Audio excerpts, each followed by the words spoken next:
Hi again, this is Biedron. I'm joined today with Jennifer Phillips. Again, thank you for being here. My next question for you is about your relationship with the director of photography. I know that this is an important component to be in sync with this person. I love DPs. That's a personal, I guess, preference. They're one of my favorite people on set, partially because they're the people responsible for making all those pretty pictures that we get to look at.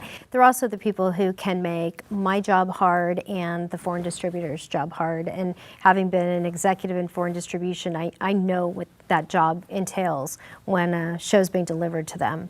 So sometimes, depending on the DP, some of them you know by reputation, you'll call them up and say, hey, can you do me a favor and can you make everything really nice and bright and we can take it down in color correction so that the foreign distributor has some range to make their deliveries. And sometimes you'll actually have two different color corrections. You'll have one that's for the United States and Canada, and you'll have a separate one that's for Europe.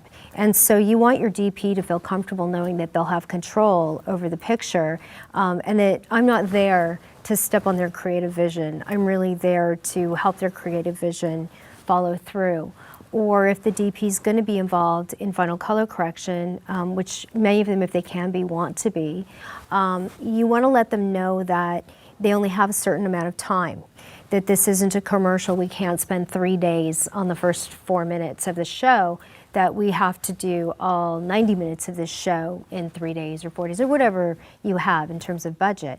So that's important for them to know too, so that when they walk in that room, you know, they're not wanting to spend 4 hours on this one little piece and then you know you're out of money, you know, and you're going to have to race through the rest of it. You're not going to be able to get all those little nuances. You know, you may not be able to use as many power windows because you don't have time. So you want them to be able to do that. And real experienced DPs know that.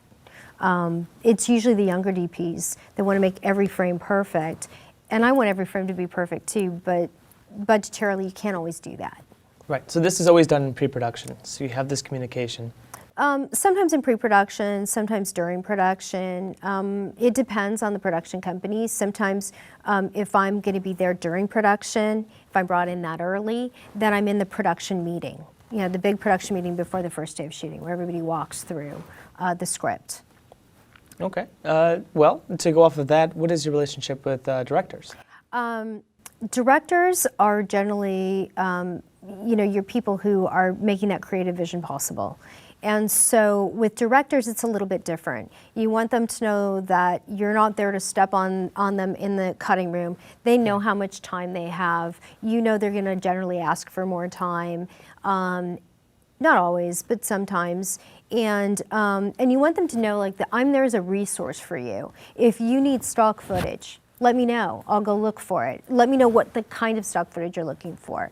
If you want music, if you want sound effects, whatever it is you want, let me know and I'll source that for you and bring it to you so that you can keep moving forward in your storytelling process in the cutting room.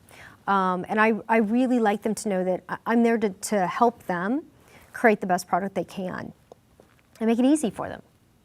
And do you appear on set? Do you watch the production as it's going on just to have a clear vision, or do you wait all till it comes to you in the editing room?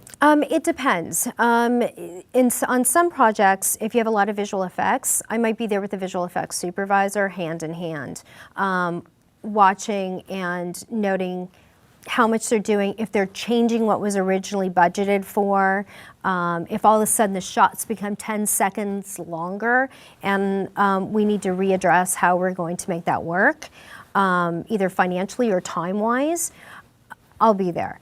If it's a foreign production and I'm brought in, on a lot of American productions in Canada, I was there through production just because I was there. I was in the city, so I was able to be there, either paid or not paid. I could be there.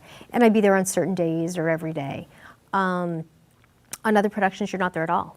You are brought in literally after shooting ends. You're there to set it up. You disappear for 3 or 4 weeks, and then you're brought back in when shooting ends, and your job starts then. Do you have a personal preference? Well, I mean, I work more weeks if they bring me in, you know, before production starts, certainly. So that might be a preference for my pocketbook. I like to be there through production. partially just so that I know what's coming down the road, and in my head I can have a plan A and a plan B running, and especially if you're on a really short delivery deadline, it's good to have those plan A, B, C happening. You know, maybe you've got 2 editorial rooms running, in which case I like to be where editorial is and not on set. Yeah, makes perfect sense. Right, well, thank you very much.